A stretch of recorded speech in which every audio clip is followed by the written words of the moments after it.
As we passed through the archway back into the Abbey proper, I was more concerned with what I could tell Katherine about the Superior's suspicions. I did not have much time to think, however. Bridget and Violet were sitting at the table Charity and Margaret usually occupied. As soon as we entered the cloister, they bolted towards us. There you are. Oh, thank goodness you're here. We were looking all over for you. Come upstairs. Flora's waiting. They yanked Katherine by the sleeves and dragged her toward the staircase. Margaret and I followed close behind, too curious to let this pass. Katherine tripped on a step on the way up, and I had to resist making a mean remark. The young duo marched us into the sacristy by way of the library.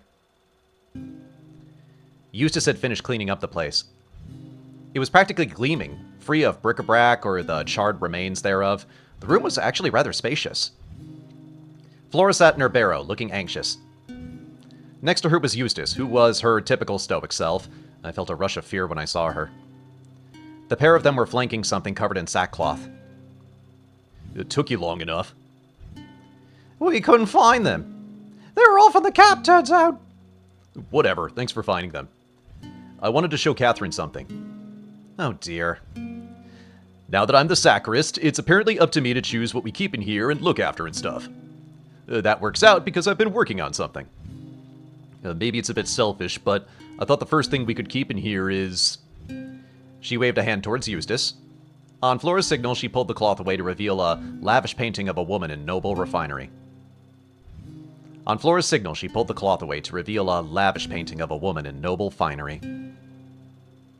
Oh, that looks like me. It is you. Everyone had gathered around the canvas, cooing and marveling at Flora's prowess. I couldn't help but smile. I felt relieved and a little embarrassed. I had felt so menaced by this painting, but all the pieces were coming together in my mind. For once, I was glad that a mystery's resolution was amusing more than anything else. Now that I could see it next to Katherine, the likeness was obvious. I did find it a little funny that I had not recognized the subject. After all, I had seen Sister Katherine naked. Well, I don't know if you were looking at her face necessarily, but I digress. But the clothing, the hair, the rather ghoulish lack of mouth had made identification impossible before. I'd only ever seen Katherine in her habit, or completely nude, her hair long and wild. This painting depicted a sort of in-between state. I kept these observations to myself. That man came round with it a little while ago, yeah? I thought it was a shame that it was just sitting around unfinished. I tried to copy it at first, but I couldn't get it quite right. And I really appreciate you wheeling me around so much lately, and, I thought it would be nice if I made you something. Or, well, finish the original, at least. I was rather moved by Flora's explanation, but I could sense an odd chill in the room. It is rather impressive. Can I have it? Everyone chuckled nervously. By all means. Please, have it. Keep it under your bed and look at it when I'm out of the room. Margaret furrowed her brow, and several of the other sisters inhaled sharply. That is to say nothing of Flora, who looked heartbroken. You don't like it? I never said that. But it is mine, yes? You're giving it to me? That is very kind. Margaret said that she wanted it, and it's mine to give, and I am feeling kind. Katherine, I was joking. You can't just give it to her. Well, I do not want it. I'm sorry, it's quite good. I just don't. So, whoever wants it, they can have it.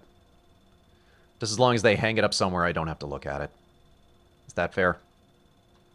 Then maybe you should give it to my father. What are you on about? Seems as good a courting gift as any. I'm not stupid, Katherine. You think I... Don't play dumb. You've been buttering him up ever since he got here.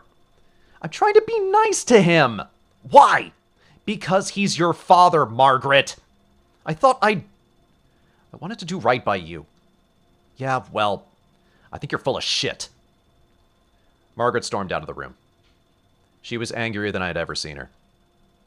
I was so dumbfounded, I wasn't sure what to say.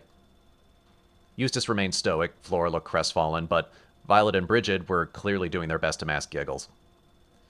Unable to escape, I tried to guide the conversation back toward the matter at hand. What's wrong with the painting, Sister Katherine? I knew that Katherine had an aversion to paintings, but even still, I was surprised she would reject such a gesture. Her reaction was utterly baffling to me. Flora had struggled with finishing the face for a while, no doubt, but the final product was full of warmth and character. One could never know how misshapen and alien it had once looked, looking at the final piece. So even if she didn't like paintings very much, why was Katherine so upset? It's wrong. Those are my clothes. The likeness is very good. But it isn't me. What do you mean? Katherine was staring dead ahead into the portrait's eyes. It looked as if she was meeting her twin for the very first time. I remember sitting for this portrait, clear as day. I wasn't smiling. I'm sorry, do whatever you like with it, but I cannot accept this. She turned and marched out of the room as well. What did I do? No idea. I thought she'd like it. Whoa! She's a bit rude, isn't she? I don't understand. It looks lovely. And what was that about her and Margaret's dad? Yeah, it occurs to me her accent is probably meant to be Scottish. Whatever. I'm kind of rolling with it at this point. I don't want to get into the middle of whatever that is. And neither should you. I'm only curious. I thought she would have at least appreciated the effort. She should have. She will. It's too good a likeness to stay mad about, I reckon. Yes, she'll come around, surely. She's just upset about something else and taking it out on you. I'm sure it'll be fine. I wasn't sure how sincere Eustace was being. Well, I think I have some work to do in the cellars. I think Adela wanted us to help rotate some barrels or something. Yeah, that's the ticket. Funny that, isn't it? Sounds a bit easy. The younger pair darted out of the room. Eustace sighed deeply. Do you have any idea what that was about? It was difficult speaking to her alone like this. My heart began to race as soon as our eyes locked. As righteous as I felt, I could not bear to spend much time around Eustace while I waited for the hammer to fall. I haven't a clue. I was hoping you would know. Search me. I've never seen Margaret so worked up. I have. Never mind. Well, I think I'll go and make sure they're not fighting in the cloister. I had good news to deliver to Katherine. Perhaps it'd cheer her up. I should leave as well, I think. Well, you do that. I nodded and turned to exit the sacristy. I had a second difficult conversation to get to. Now, where had Katherine got to? There was nobody on the second floor that I could see, so I made my way downstairs. I had a hunch. Sure enough, Katherine was seated at the little table in the cloister. She was observing the workers in the distance, albeit with a scowl. I made my way over, bracing to be shouted at. Instead, when she saw me, Katherine offered me the other chair with a weary wave of her hand. Hedwig. I'm sorry you had to witness all that. I pride myself on my composure, but seeing that painting again, well, I shouldn't prattle. Please do, if it would help you to have me listen. Are you and Margaret... Anything but that, I beg you. Oh, very well. There is another matter I need to talk to you about. Something rather pressing. Oh? I spoke to the Superior about my suspicions. Her eyes flickered. That's good news. Anything she listened? My evidence was quite thorough. Naturally. Well then, I suppose all there is to do now is wait. Thank you, Hedwig. Very rarely have I felt so... believed in. Of course. I must apologize for putting you through such hell in the first place, though. It was never my intention to betray your trust with the Superior. Oh, do try not to worry about it. I am well aware how good she is at turning the thumbscrews, so to speak. We sat in silence for a while, watching the builders. After a moment, Katherine spoke again in a husky whisper that set my hair on end. If I watch them much longer, I'll turn into syrup.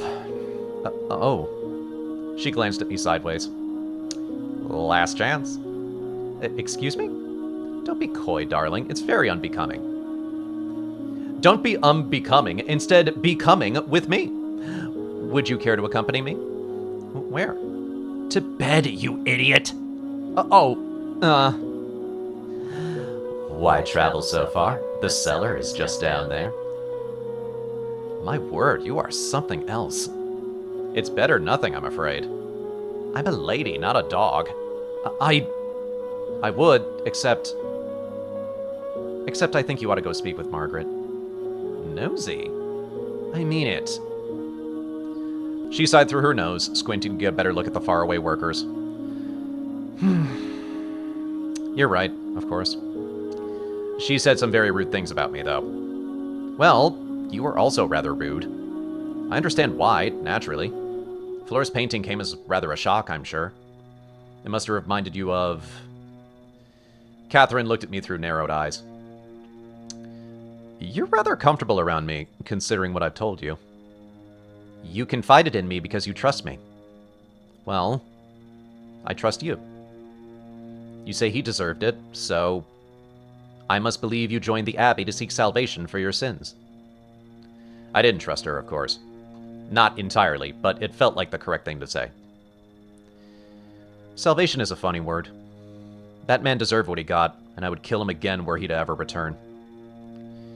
I came here out of self-preservation, and I told you the truth out of self-preservation. But I appreciate your faith in me, all the same. Trusting me is a difficult thing for anyone, I'm certain. All the more reason to preserve your relationship with Margaret. Not just a pretty face, are you? Not that we'd know. She stood up and straightened her robes. Any idea where she got off to? No clue, I'm afraid. No matter. I'll find her. And if not, I'll see her at the meeting, at the very least. Meeting? Did I say that? Have a good evening, Hedwig.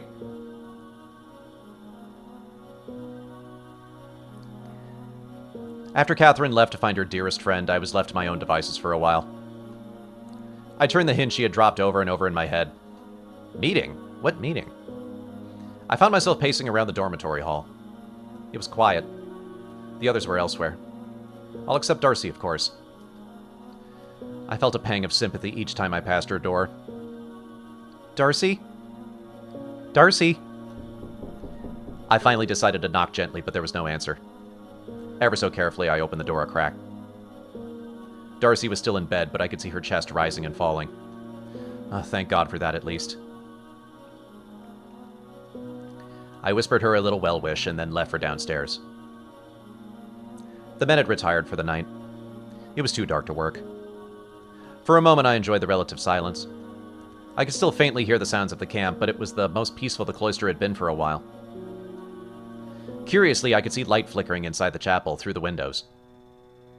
What was happening in there late this evening? Surely, my fellow sisters hadn't suddenly decided to practice all of the hours. I jogged across the grass toward the church and crept low as I approached. There was a voice droning inside. Charity's voice? It was rather difficult to make out through the window, however. It was echoed and muffled by the stone. One thing was for certain. This was the meeting Katherine had alluded to. I glanced at the front door. Out of the question. But then I remembered the back entrance that Margaret and I had plundered of furniture some time ago. I raced around the side of the building and around the build site, taking but a brief moment to marvel at how fast the clock tower was coming along. Slipping through the back door, I was immediately greeted by a much clearer voice. I pressed my ear against the wooden door that separated this small room from the back of the chapel. Unfortunately, I seemed to have made it to the tail end of whatever meeting I was eavesdropping on. Questions and comments and so on, Violet? I furrowed my brow. The newcomers were here? Has the congregation always been this small? I believe so. We've always been a little out of the way. I suppose it could have been a bit more populated at one point. I'll ask the real question. Who was his sister Katherine I've heard people whispering about? Katherine the Second or something? There was a slight pause before any response. Sister Katherine, Katherine the Second, was a beloved member of this congregation who is no longer here. Aye, I gathered that much. But what happened to her? Did she die, or did she just get kicked out? Violet, I don't think this is for us to know. There's nothing wrong with asking. Hopefully you can accept that we'd rather not talk about it. Of course. Forget that. We have a right to know, I think. Every time I've heard a name come up, everyone's gone all weird. If I have to shut up around her, I'd at least like to know why. Well... God, we've got a scene with, like, the three goofiest voices all together in the same room. God help me. I could hear footsteps and muffled whispering. I suppose you have a right to know. She was killed by a young man from the village. Well, that's not what Flora says. Hey! I do not appreciate this sort of subterfuge. What have you told them, Flora? Nothing. Nothing too much. Just let some of my thoughts slip, probably. I don't know.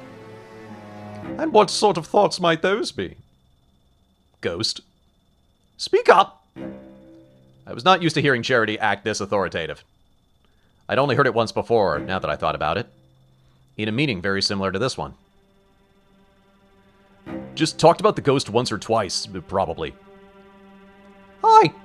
I was wondering if maybe a ghost chased Katherine off and you were all too scared to say something. Or didn't want to scare us. Or maybe she is a ghost. It's a great deal less spectacular than that. Sister Katherine was killed by a young man from the village who had come to deliver us mail. He was always a mite obsessed with her, and she rebuffed his advances and died.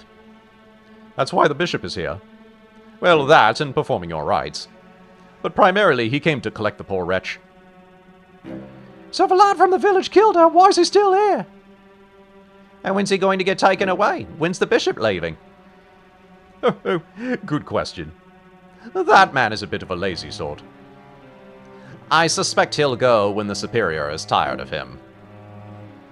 The attendees chuckled knowingly. Are we safe, from this madman? I shouldn't like to run into him. He's being held far away in the hospitalum.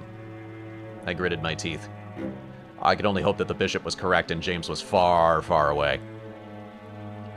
Katherine and I alternate bringing him meals. It's quite secure.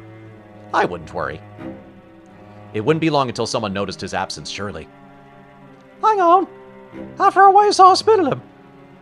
It's quite a walk, well outside the walls. Why? You'd have to ask the fellows who built it. Who are they, then? Haven't the foggiest. Fury was welling up inside of me. Was this meeting purely for the sake of bringing these girls up to date with the history of Lynborough? I'd never received this sort of treatment. Is there anything else, dears? No, thank you, Sister Charity. I suppose that's all for now. Very good. I could hear footsteps again. If you girls ever need more help, just ask. I heard mumble thank yous from the young oblates. After some footsteps and shuffling, I heard the large front door opening and closing. They had left then. Now then, on to our second order of business. More footsteps, closer this time. Charity was very animated this evening.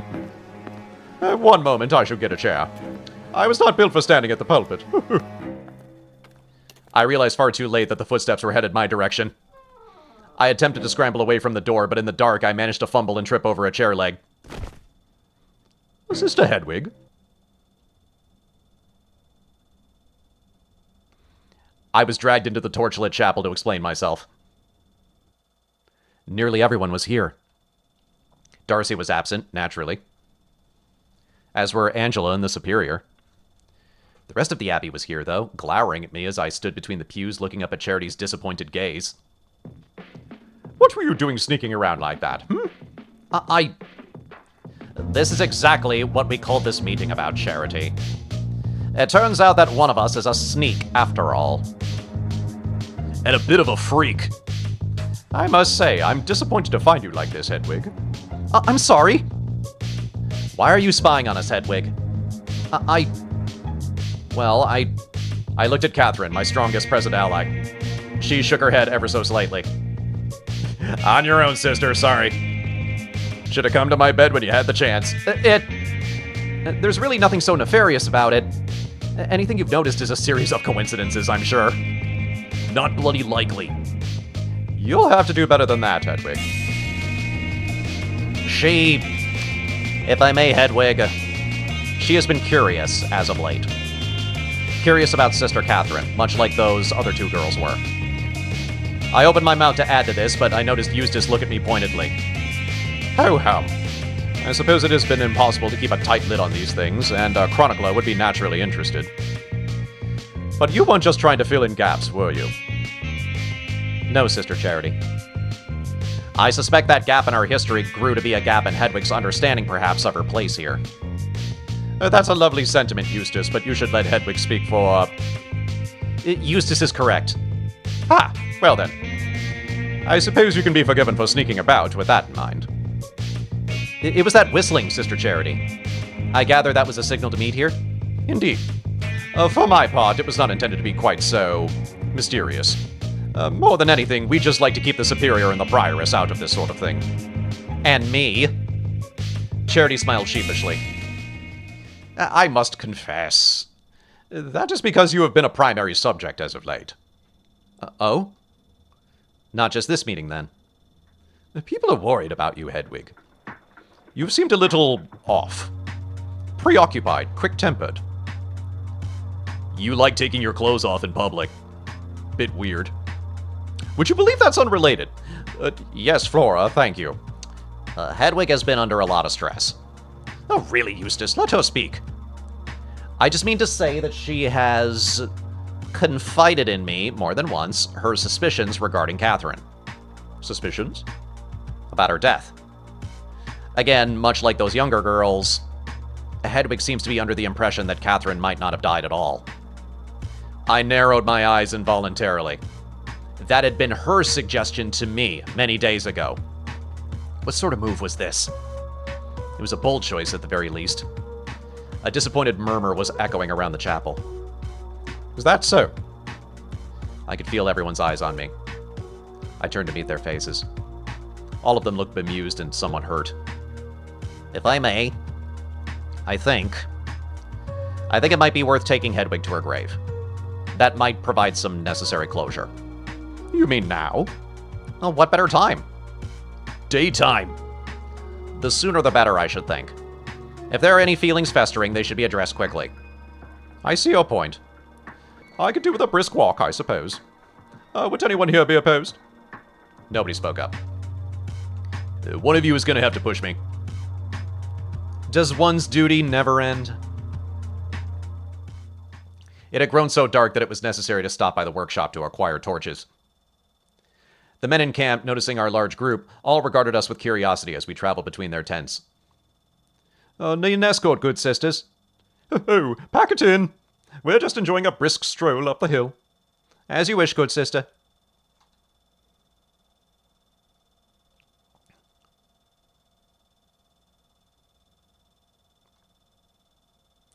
We made our way in a great black throng, through the camp and down the path. After a while, we tacked right, taking the same track that Darcy had taken me down on our way to the sheep. Eventually, however, Eustace, who took the lead after Charity slowed down to walk with Marta closer to the back of the group, led us up a trail I had not taken yet. After cresting the peak of the hillock, stone structures slowly came into view. There was a cemetery here, one I had not visited before. Some of the sisters chatted idly in quiet whispers behind me. I couldn't help but feel like I was being kept prisoner. Surrounded by a low stone wall, dozens of headstones littered the grass ahead of us. A larger mausoleum stood toward the back of this graveyard. In the shadows, the lower grave markers surrounding this crypt looked like the faithful approaching their church, all in miniature. I stepped toward this largest grave, but the group stopped short of me. Where are you going? Oh, I thought the mausoleum might be hers. The others tittered. We should all hope to be so lucky. I think that's where the founder rests. Oh. I retreated back to the circle of sisters who were all gathering around one of the more modest graves. Ugh, isn't half chilly out here. Even with the torches. Oh, this won't take long. Well, not unless... Unless what? Hedwig, this is Sister Katherine's final resting place. We buried her here the same night she died. It took a lot of effort. Her body was in quite a state. 2 pieces, in fact, as you know. And did you know she was stabbed as well? No. Twice. once in the side and once in the neck. I stared down at the earth. Grass had begun to grow over where her casket laid, but the outline was still visible. I know it might be tempting to believe she's still out there somewhere, even in some twisted, angry form. But she is not. She is in here. And her body bears out that story. There is a spade leaning against that mausoleum. If you'd like to see for yourself, you could. A few of the others made disgusted noises. Ugh. Eustace! Well, that's horrible, Eustace. I'm just trying to make a point. If Hedwig doesn't believe all of the rest of the evidence, she can take a look for herself. It would not be pretty, but it would be proof. What is this? Why torture me so? Torture? This isn't torture. This is respect. You overheard what we told Violet and Bridget, no doubt. Do you see them here? You are one of us. They aren't. You can be, anyway. If you put Katherine to rest and stop treating everyone around you like a criminal, a comfortable life awaits you here. Well said. Yes, I would like to be able to trust and cherish you, Hedwig. I know it must be awful feeling like there is something you don't know, but there isn't anything else to know. Yeah. If only the Superior could be convinced. It sounds like that might be whatever truly matters. However, I should feel much more relaxed if Hedwig were to accept things. Did I detect a wink from Katherine? You guys can't see my face, but I'm winking right now. I assure you. I noticed that she and Margaret were sitting together. It was a small comfort, but I could deduce that my advice had served Katherine well. Thank God, I thought. Oh, the makeup sex between those two. You have no idea. I could count on her as an ally still, at the very least. I want you to trust us, and I want to trust you. I looked from sister to sister. Only Flora remained quiet, but she looked just as determined as the rest. I shot Katherine a glance that I intended to be meaningful, but her expression was unreadable. Eustace had clearly put a lot of effort into her appeal, but she was too late. I had already turned her in. Surely it was in my best interest to simply stall. I could play along. I could pretend to be my usual stubborn self to keep Eustace in the dark for now. I'm not sure what difference my acceptance makes. It's as I've told you before. What happened to Katherine is impossibly sad. But it was a random act of violence. We will never forget her. However, that is a sorrow for us to bear. We had her and lost her. It's touching that she meant so much to you with so little connection, but you must let us grieve her without your meddling. To you, it might look like a mystery to be solved or an adventure to undertake. To us, it's just a wound that needs to be left alone to heal. Everyone nodded in unison. Will you join the congregation properly? Will you put away your suspicions? We all want you here. The real Hedwig is welcome. I cast my eyes back down at the earth beneath my feet. Was her body really in there? I looked back up at Eustace. Did she know? Had she realized Katherine's shoulder bone was missing? She was as inscrutable as ever. Perhaps this was another pointed message, but if I wanted to win, I had to keep playing. I took a deep breath and then did what I did best. Of course, Eustace. I'm so sorry, everyone, for deceiving you, or at the very least, not offering you all of myself. Well, I mean, Adela offered all of herself, but you said no. Hiding the real me. I lied. After a moment of contemplation, Eustace nodded. Apology accepted. I don't think she needed to apologize, truth be told. Anyone would get a little worked up, let alone someone cooped up their whole life, thrust into all of this. I agree. I mean, I'm a little offended. But I shouldn't be. It makes sense why you were acting so bloody weird. But, yeah. Apology accepted here, too. Or not needed. I don't know. Everyone reached out to touch me. Finally! My shoulders, my back, my side. It was meant to be reassuring, but I held my breath in fear. And Dentissa. Patient. Satiest. The whole congregation responded at once. Satiest. Satiest. I had no intention of honoring my words.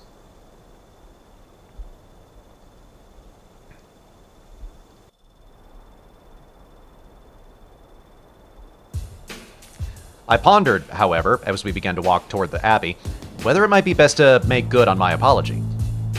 What did I have to gain by continuing to lie? Not much, anymore. Once Eustace was arrested and gone, I would be able to make real amends. Live the relaxed life that she was promising me, just without her as a part of it. I could just barely make out the silhouette of the Abbey in the distance, surrounded by little white tents peeking out from behind a hill. Almost my whole life had been spent here. My whole life would be spent here. My whole life will be spent here. The waters were choppy now, but what if I just held on to something to get through all of this? All storms pass, all waters return to a state of calm, eventually. Would this pain and guilt last until I made it to Charity's age, to Marta's age? I watched them walk, each of them helping the other with sections of the trail and terrain that gave them trouble. Would I have someone like that in my life when I grew old? Not if I continued to upset and betray these women. Not if I kept pushing them away. Behind me, Eustace tripped and nearly sent her torch rolling down the hill. I managed to catch it, stomping out the patch of grass it had almost lit. Everyone turned to see what had happened, but by the time they had, Eustace had already composed herself and retrieved the torch from my extended hand. "Oh, thank you." A little further down the hill, Flora spoke up. "So who is the ghost, then?" I winced. "We said Sati est."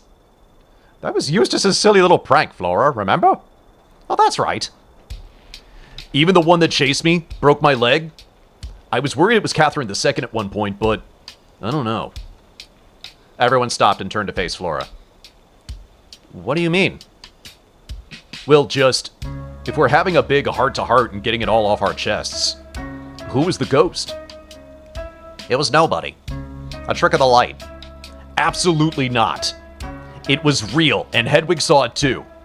Isn't that right, Hedwig?" Well, I might have." "Come on!" It is hard to deny that I saw something, but harder still to believe it. I thank God that Angela was not here, but I felt awful leaving Flora in the lurch. "Hedwig? Are you serious?" "What other explanation is there?" I assessed my options as quickly as I could. Flora was correct. There was no denying what we had seen. Likewise, there was no explaining what Angela and I had seen. A pang of regret struck my heart as I looked into Flora's eyes. That was the one problem with living up to my new promise to the congregation. Being open and truthful and leaving the investigation behind me meant ignoring the very real, unnatural occurrences we had witnessed. What would happen if I admitted to witnessing them now? Eustace would catch on to me immediately. Only I, Flora, and Angela knew of the mystical nature of Eustace's likely crimes, and only Angela knew that I suspected Eustace. There was no way to explain this to Flora here in front of everybody else. Neither path before me was entirely truthful. Something strange happened to us that night, Flora, but it wasn't one of these women, and it wasn't a ghost. We were swallowed by the dark of the night, I think. An odd noise in a black hallway becomes a terrifying monster very easily. Eustace nodded approvingly. Flora, however, looked as if her spirit had given up. Yeah, I suppose you're right." The journey back to the Abbey continued. My heart ached. If only I could tell Flora that what I had done for her. I prayed the Superior would act swiftly so I could tell her the truth. Something landed on my nose. I wiped it off instinctively. It melted in my hand immediately. I looked up into the sky to see countless flecks of light dancing in the torchlight. It had begun to snow.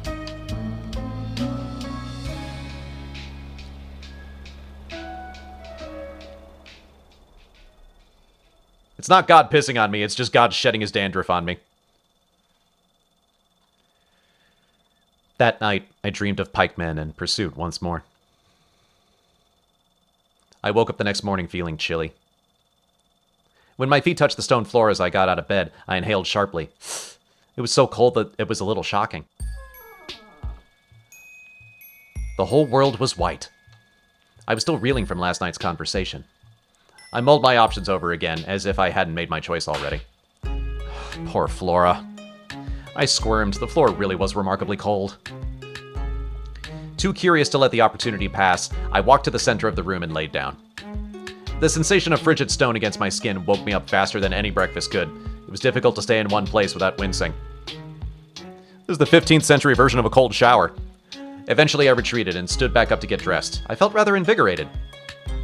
Flora would forgive me once I told her the whole story. She was young. But where was James? This question stuck in my mind for a while as I pulled my clothes on. Did I need to know? He was gone. The spell Eustace had taught him had worked, it would seem. Perhaps it had taken him far away, so far away that I need not worry. I could hear the doors opening. I flattened my robes against my body and left the room. Can someone light a fire already? It's bloody cold. Yeah, I'm on it. Has everyone seen the snow? It's beautiful. Well, looks the same as it does every year. I didn't join in, but I stood next to the conversation and smiled amiably. With a loud creak, Katherine's door opened. She and Margaret emerged, yawning and stretching. Lovely weather we're having. Wow, just making up for lost time, you two?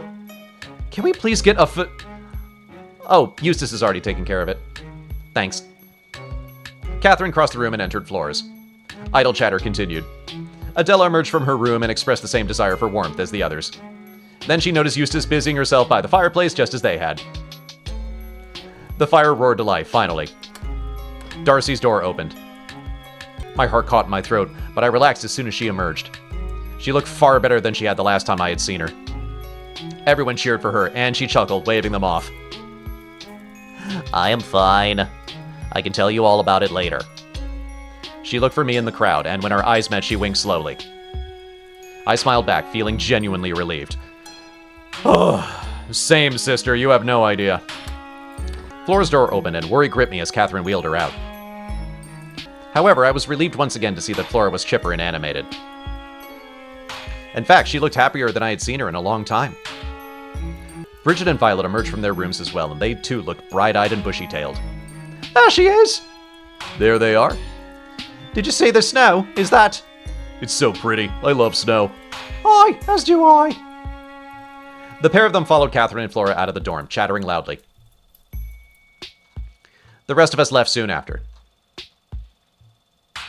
Snow now coated the cloister grass, which hid the ugly divots that had been left in the dirt by the builders. Ahead of me, Adela paused to take it all in, a wistful tone in her voice. Snow? I suppose a bonfire is out of the question tonight. Probably best to just gather in the Misericorde then. But we cannot invite everyone to that. I was hoping that more would be able to attend. Well, that's a good point. We'll think of something. Have you ever seen snow before, Henwig? I've seen it outside my window many times before. But have you touched it? I thought back to the handful of times little piles of snow had formed on my windowsill in the cell. I'd held them in my hand and felt them melt, but that was different than being in the snow. I've never walked through it. Not that I can remember, at least. Perhaps as a child, but not as I am now. As we walked through the cloister toward the chapel, Adela stooped down low and gathered some snow in her hand. Before I knew what was happening, she whipped her wrist forward and planting a ball of snow square on my chest. Adela! I'm sorry, it was hard to resist. Here, watch this. She picked up more snow and whipped it forward, faster and harder, toward the nearest figure ahead of us. Ow! What the... Adela looked mortified as the woman ahead of us turned around angrily. So sorry, Sister Angela. That was highly inappropriate. She shot me a wounded look. Somebody might get hurt. I apologize again, Sister Angela. It will not happen again. Angela turned away and continued walking. Adela cleared her throat, and we continued on to service. That morning's service went by in a blur. Afterward, I followed the superior to her office on the pretense of continuing our chess lessons. I was anxious. The longer Eustace stayed at the Abbey, the more nervous I became. When would she be detained? I was not a good enough actress to pretend forever. We have time for one game, I suppose. I am rather busy today. Oh? What with? The Abbey does not run itself, Sister Hedwig. There are many things I do day to day. She relented somewhat while she arranged the pieces on the board. Today, however, I have paperwork. I must update our benefactors on the state of their sherry. Between you and me, I'm not sure why they're so insistent on such regular contact. The order isn't due for the better part of a decade. People like knowing where their money went, Mabel. The bishop had emerged from the side room. He looked worn down. He appeared to be in the middle of packing a rather large case. True enough. I find it difficult to keep them abreast of any developments, however. It still tastes disgusting. That is why Adela is here. Of course. By the way, did you know Sir Crispin has sent one of his men away? When were you speaking with Crispin? During service this morning. Ah. What happened? A pulley flew loose and struck a young fellow's jaw on the other day. Nearly took it clean off. I dare not even imagine. Good heavens. Well, it's dangerous work, even in the best of circumstances. All that heavy stone and taut rope. I simmered quietly, saying nothing. Okay, so that guy's alright? I mean, well, he's not alright, but he's alive. I thought that accident had killed him. He'll be in hospice care for a long while. Maybe for the rest of his life, should he not heal. Which reminds me. What of poor Sister Flora's condition? The Superior made her opening move, and I tried to focus on the game. I'm not certain. Moira tells me that sort of injury must set and rest for a long while. We've done all we can. Time must take care of all else. The bishop clucked his tongue in pity. So young. Perhaps I could have her transferred somewhere a touch more populous? The poor girl must be lonely here, the youngest and all. What's wrong with Lynn Barrow? What isn't wrong with Lynn Barrow? It might not be the best environment for such a temperamental spirit. Yeah. Lynn Barrow's got plenty of that temperamental spirits, living and otherwise. She's a budding young artist, is she not? She would fare well in Italy. Perhaps Denmark. Ask her. Our game continued quietly. The silence was colder than the snow outside. Finally, I risked broaching the subject I had come to discuss. What do you plan to do about Eustace? I haven't made any decisions yet. She was playing aggressively. So aggressively that there were more mistakes than usual for me to take advantage of. If only I could have found such a weak flank in the conversation. And what should we do about James? Refresh my memory, Hedwig. How does Eustace make any sort of sense as a culprit? She lied about the smoke on the morning Katherine was found.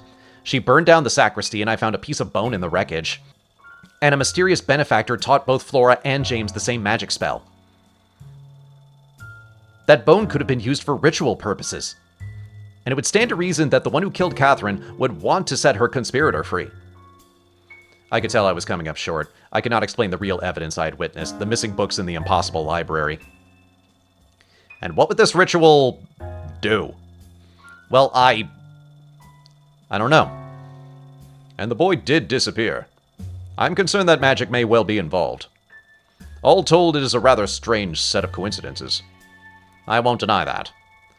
Thank you for the report, Hedwig. You may go. The conversation was over. All I could do now was hope that I had presented my case well enough to solidify Eustace's guilt. I left the office in a hurry. My mind was racing. I replayed my arguments over and over in my head. I could have done a better job. I was not sure how exactly, but I knew I could have. Whoa! Be careful, Sister Hedwig. I apologize, Adela. Are you well? You look incredibly cross. I apologize, Adela. I was just off in my own little world. I saw you following the Superior to her office after service. Were you in trouble? Not as such, no. What could I say?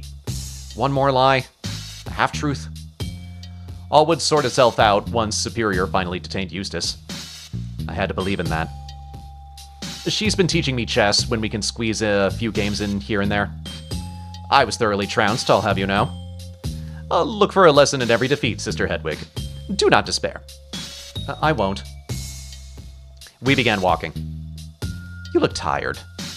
We are planning an outing for the day if you need something to take your mind off your worries. An outing? I'd wanted to host another bonfire, but the snow would make that rather difficult. So, we were thinking of just taking a nice walk into the hills to enjoy the snow. How does one enjoy the snow? Does it involve throwing it? Yes, and more. You can sledge on it. You can build things. Certainly, Adela. I would enjoy a walk, at the very least.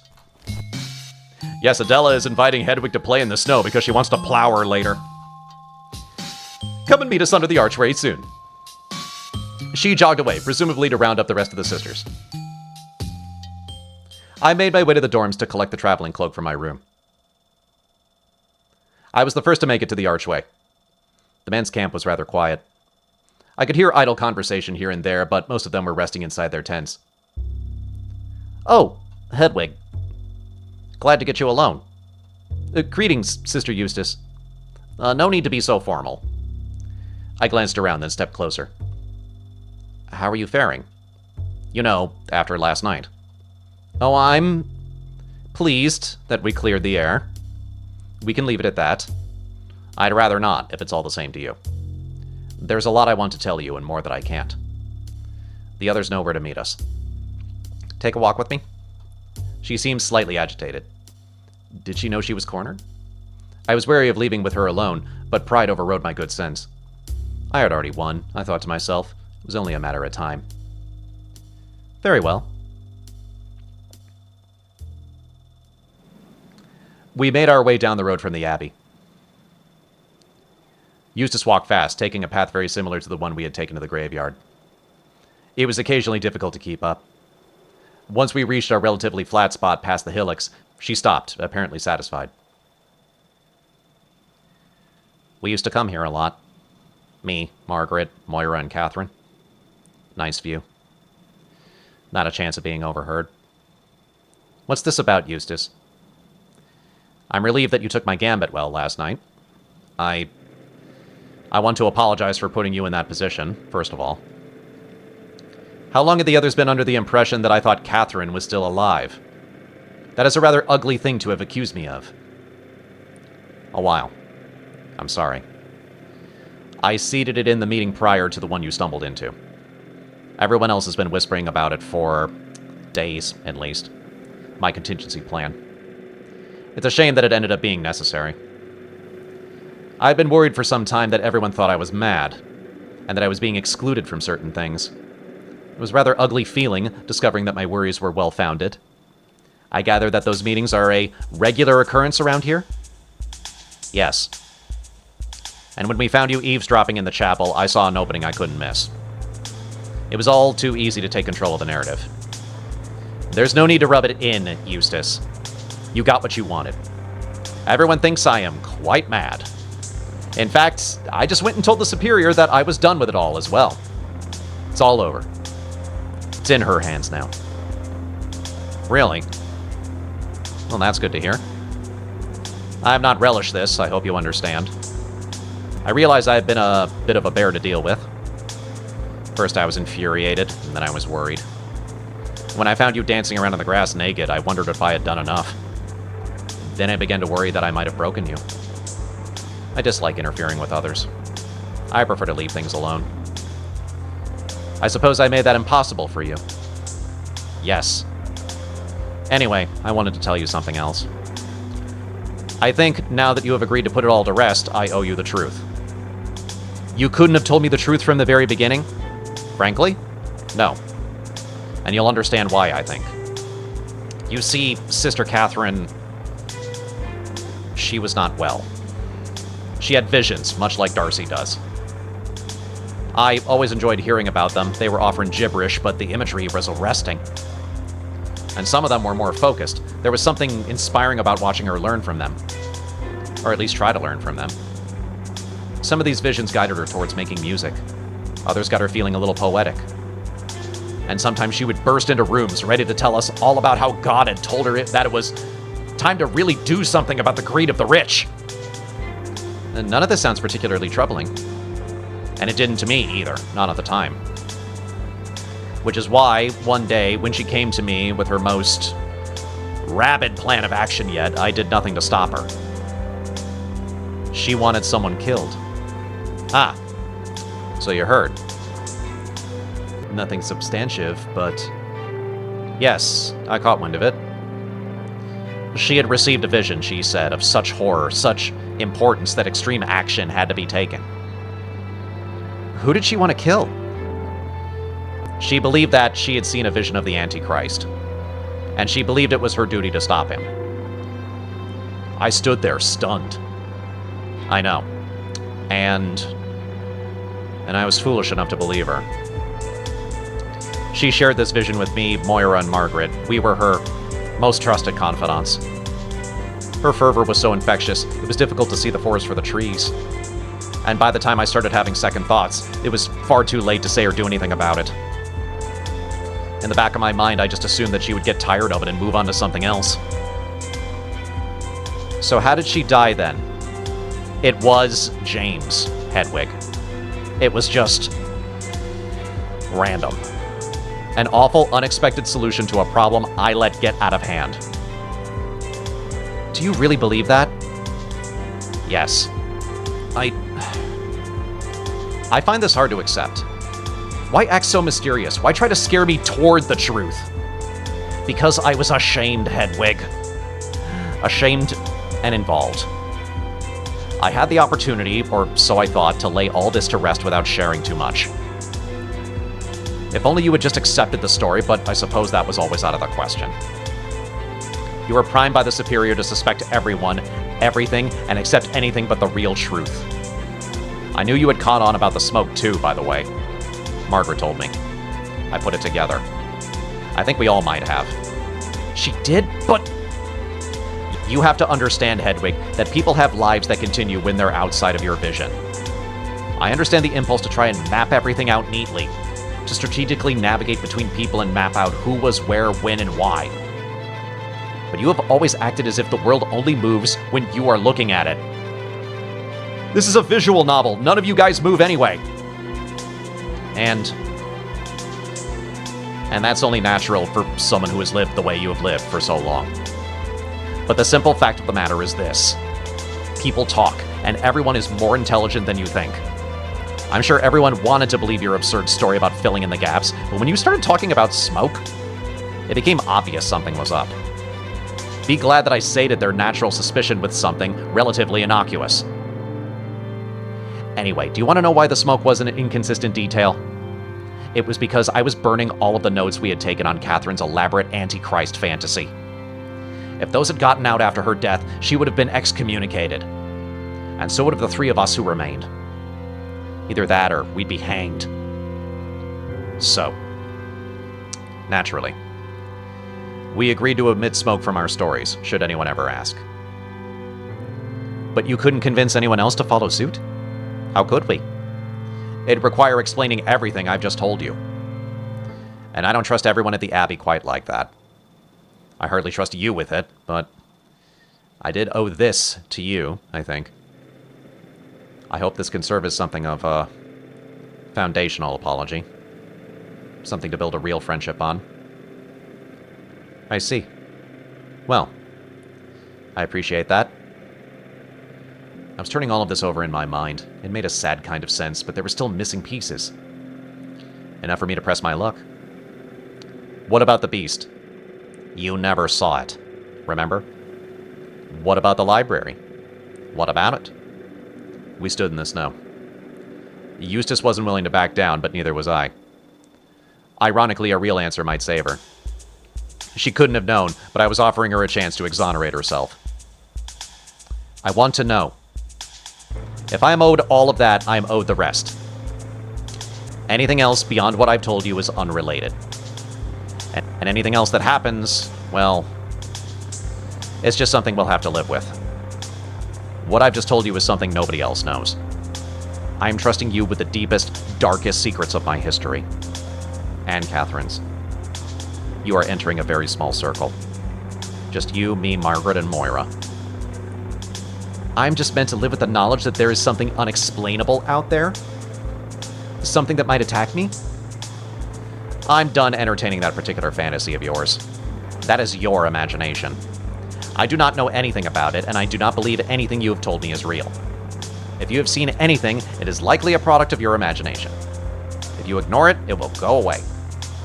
But Flora is a stupid teenager. There is nothing, Hedwig. There never was. Accept it. And even if there was, you would never find it. How much evidence did you collect? How many notebooks could you have filled with speculation? I mean, you could have filled 2 whole visual novels. As I've told you over and over and over again, you wouldn't have known where to begin. Looking for a needle in a haystack doesn't even begin to describe it. You don't even know where the barn was. She wouldn't budge then. no matter. She was clearly desperate. Very well. Just one more question, then. You threaten me with information about my own history.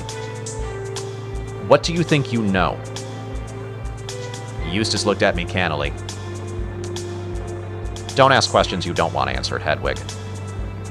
Oh, that was fair enough. She could continue to be withholding until the gallows took her. Who would she spill my secrets to? The headsman? I had one.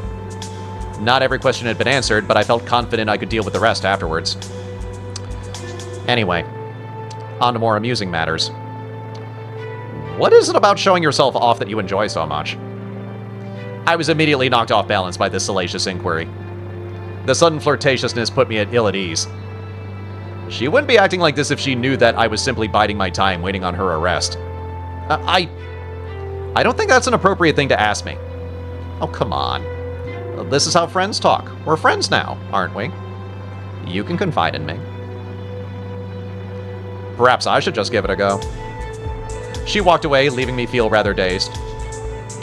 She turned around and lifted up her skirt. Like this? After a few moments, she let the fabric fall back around her ankles. Perhaps it's a matter of timing. Perhaps. Boy, what are you two doing up there? The rest of the sisters had arrived. We're just enjoying the breeze. She shouted this down the hill to the others, then turned to me with a forced smile. Shall we?